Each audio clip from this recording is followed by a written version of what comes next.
So yeah, I'm Shane. I'll introduce myself in a minute, but I would like to present to you Do Loop Back in Anger, and hopefully this will make a bit more sense in a couple of minutes. So who am I? I'm Shane. I also go online by the handle Spyro.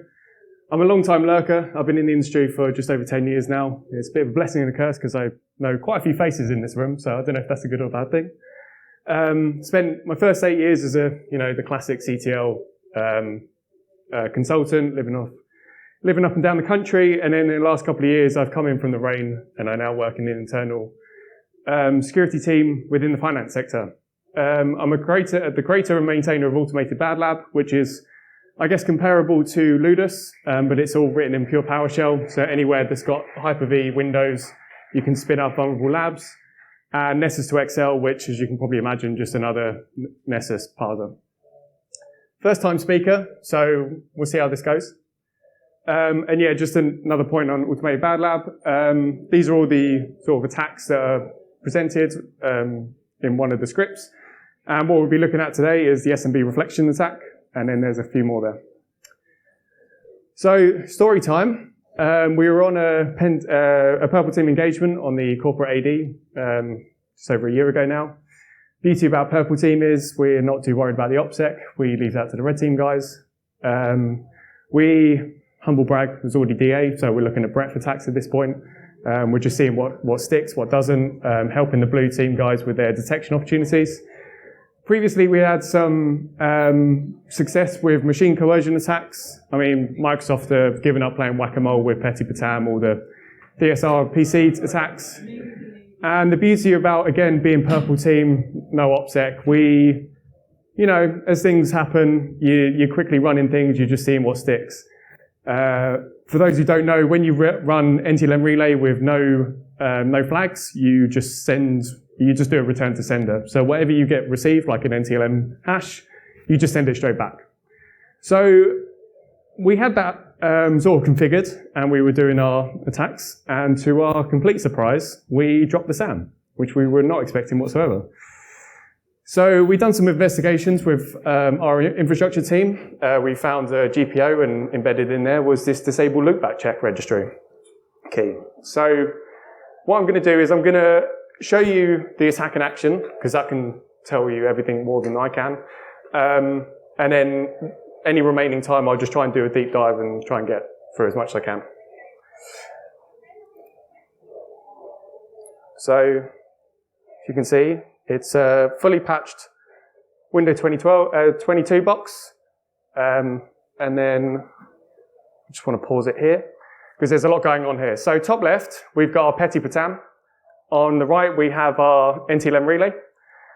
And then down here, we have just some code execution. So basically, it's just PowerShell just reading the registry key. Now, disable loopback check in modern OSs doesn't exist, because implicitly it is 0. And I'll come to why in a minute. For the sake of this demo, I've just explicitly put it to 0. So we're going to run the attack as we normally would. So we are going to do Petty Patam on this box. We're going to get the machine account relay back and see what happens.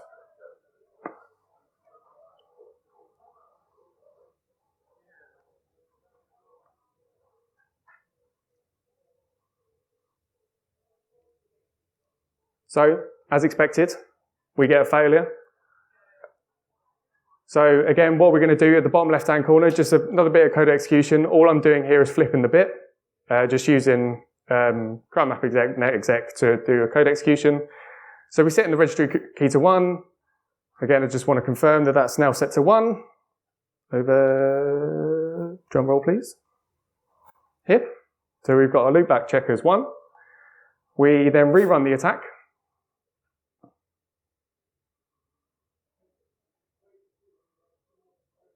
And if, by pure magic, we get the SAM.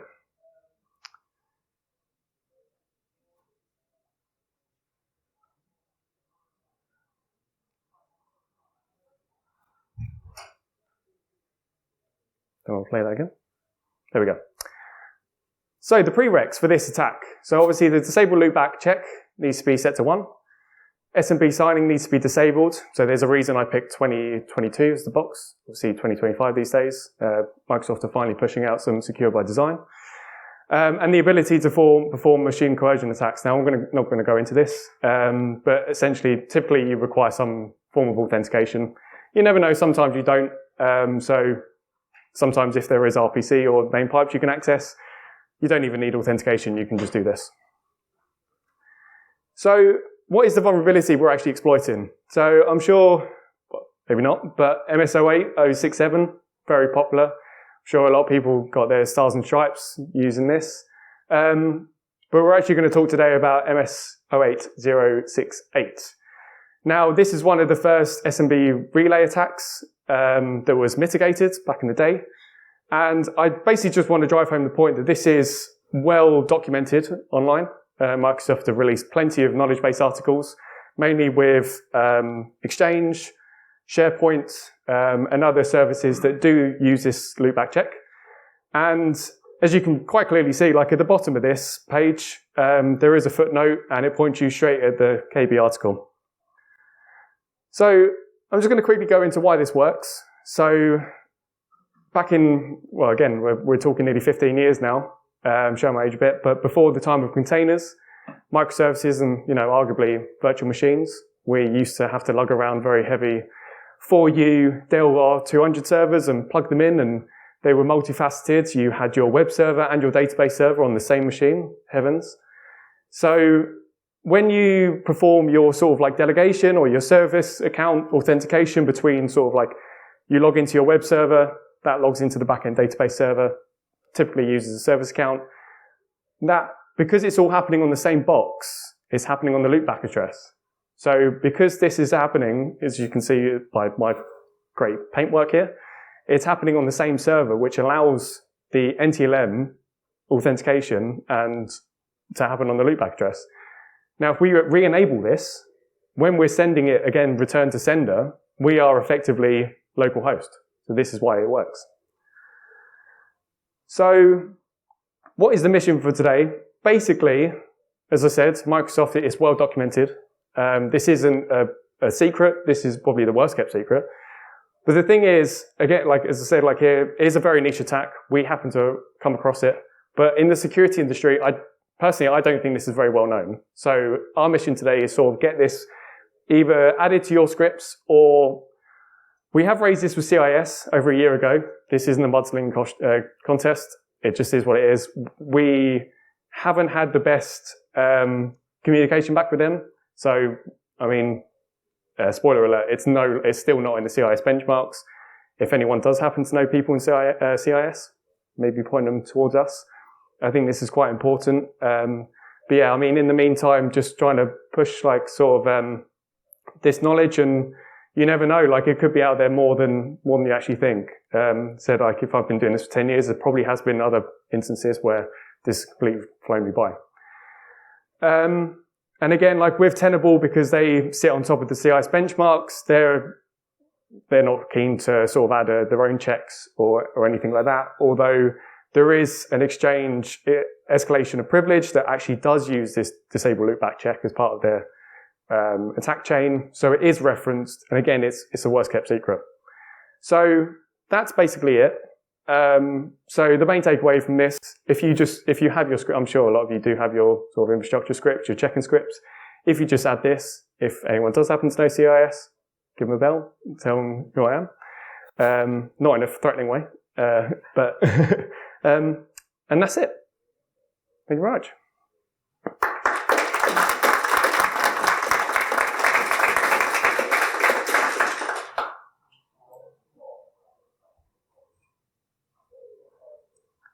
Any questions? That was rapid fire or... Yep. Hi there. Is there a legitimate use for this setting? Because it's got to be there for a reason. Sorry, where does that actually come from? Like, oh, hello. Sorry, I'm looking at the seats. Hi there. Yes, so there is. So, I mean, as I said, like with where there's an architecture where they both reside on the same host, there is that sort of loopback, I guess, shortest path almost algorithm. So you can relay the NTLM authentication between the two on the same host. So that's the typical use case. Any more?